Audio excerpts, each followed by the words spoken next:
Greetings and salutations. Before we start today's video, I want you to take a moment to like this video, to subscribe, and not only that, but let's try something new. If we can get 1,000 views for this video, or 1,000 new subscribers, by July 1st, 2022, I'll reward you, the fans, with something awesome. So, take this video, share it on your social media, share it to your friends, your family, whoever, and let's make this goal possible.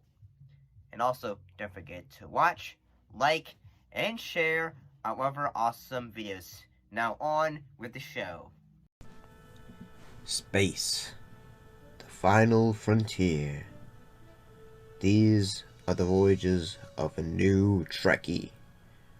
My 5-year mission to search out Star Trek media, to seek out our fans and merchandise, to boldly go where no fan has gone before.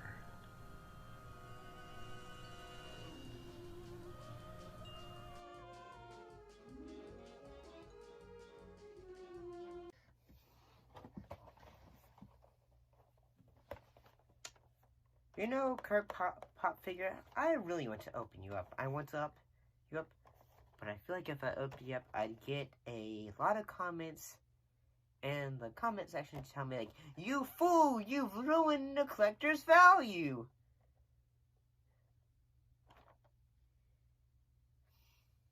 Because I really want to put you on a shelf, and then you can just stare at me. Because look at that. Look at those eyes. They stare into your soul. They just do. Look at him. He's staring into your soul. And you're probably wondering where I'm coming from and all that, but today we're going to be talking about toys. In this case, Galoob Toys. And if you don't know what Galoob Toys are, I'm going to try to give you a little bit of backstory, as much as I can, on Galoob Toys. And keep in mind, this is also a top 5 video on what I think are probably, say, the coolest looking ones from their figure toy line involving Star Trek. So, a little bit of history time. So, Galoob Toys. The company was originally founded in 1957, and it went defunct in 1958 in England, and it went defunct as a toy company in 1998. It was founded by Louis Galoob and his wife Barbara as a toy distributor of toys and stationery. Its first successful toy that they'd done was Jolly Chimp, a cymbal-banging monkey toy that nodded his head when activated.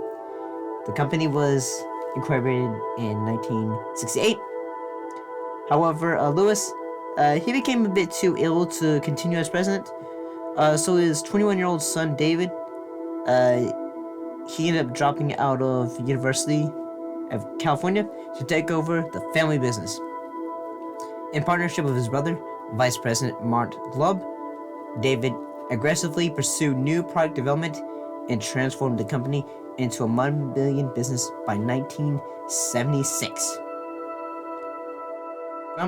However, the company was greatly affected by the financial collapse of Black Monday in 1987, in which it lost, get ready for this, $25 million. But the following year, it recovered by generating a profit of $6 million. By 1988, the company manufactured 85% of its toys in China. So, now that we've gotten that little bit of detail out of the way, let's dive right in. So, I'm going to go off easy. Let's start off with number 5.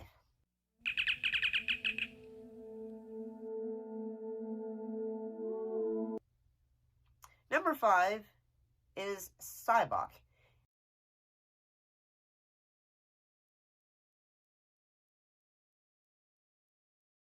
It was from The Final Frontier. This was a figure that was released around the same time as the Final Frontier film. I gotta say, the figure looks really great, honestly. Although, I'm gonna be honest, he looks like the actor, and the same like it is inspired by. I do have one of the things I would say that it doesn't really work about it is his eyebrows, his little carpet, his little caterpillar head face caterpillars are a bit too bushy. I mean, that's all I can really think of. I mean, and honestly, it's like a cool little figure. It's doesn't look bad. I mean, by today's standards, we've gotten a bit better at making figures. So, moving on to the next one.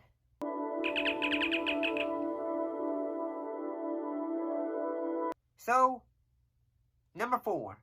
Number 4 is a Q figure.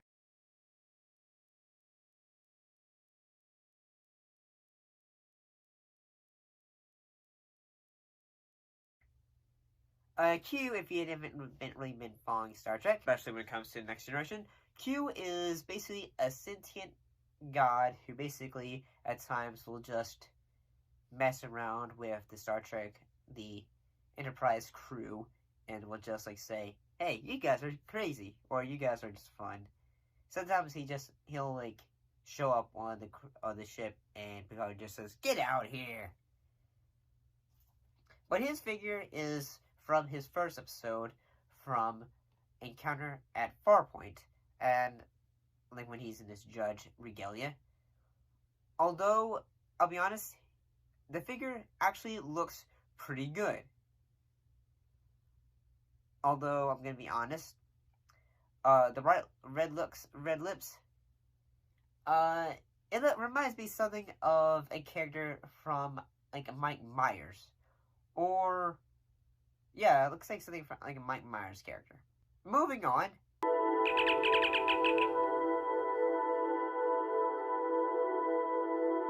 Number 3. Number 3 is a Galileo space shuttle.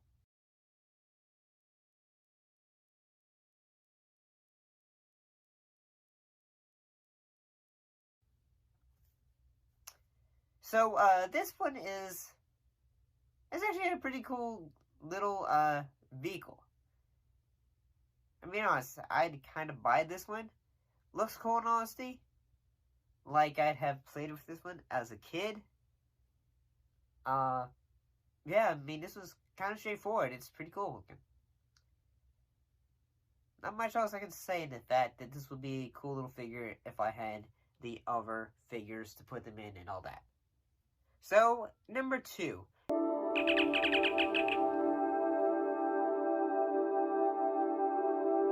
Number 2 is Data.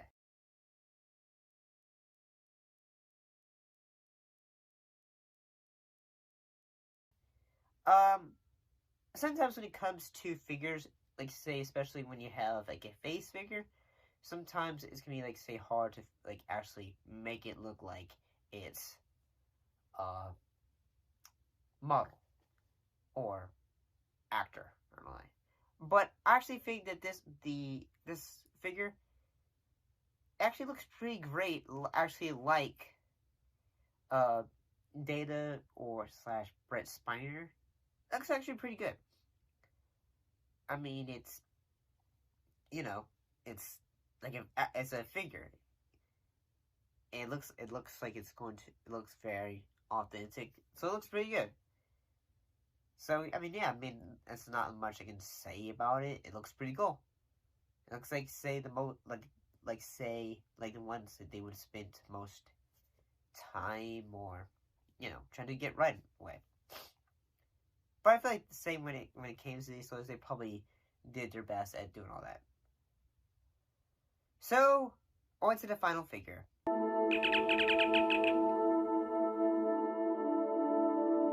So, a Type A a Type 1 phaser.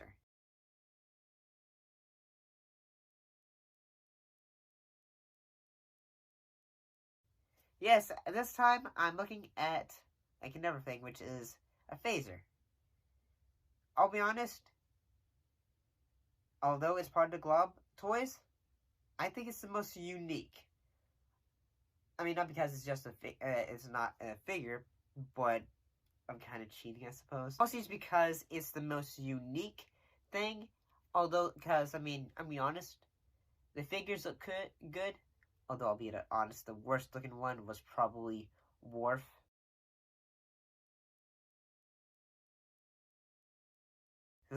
Yeah, that one wasn't really good. That one did not look good.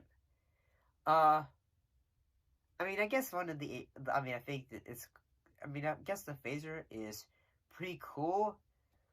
It has a flashlight on it, but at the same time, I'm guessing it's. If I was like, if I had this as a kid, if I was born in the time period when this came out, I would say that would have been a cool toy. I would have actually gotten, or would have tried to have gotten. Yeah. Yeah, there's not much more I can say. But, so, what actually happened to, like, say, the rest of Glabo? Say, one of the things that ended up happening with Glabo is that they, unfortunately, for them, that the toy lines that they did, apparently they thought, they marketed it wrong, in the fact that they mostly focused the Star Trek toys and get it mostly to kids instead of, adult collectors and all that.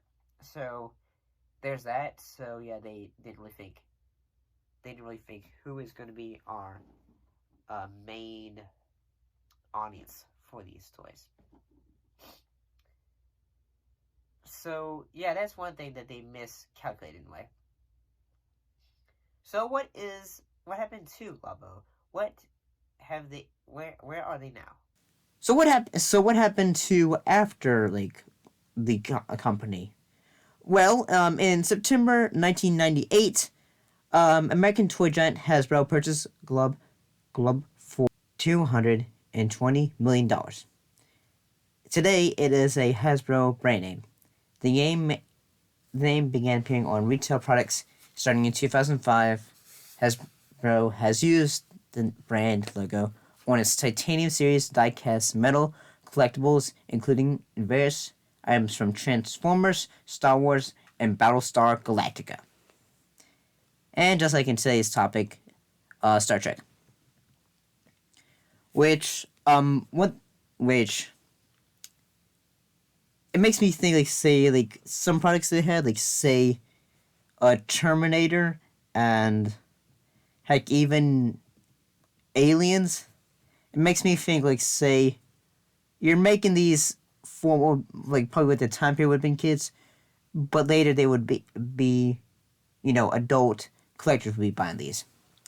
So probably they didn't really think of, say, what would be the most financially profitable bets. Well, hopefully y'all enjoyed that. Hopefully you found this informative. I'm gonna try and freak you out. Do I dare to open?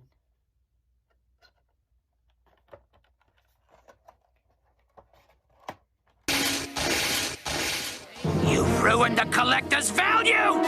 Never remove from box!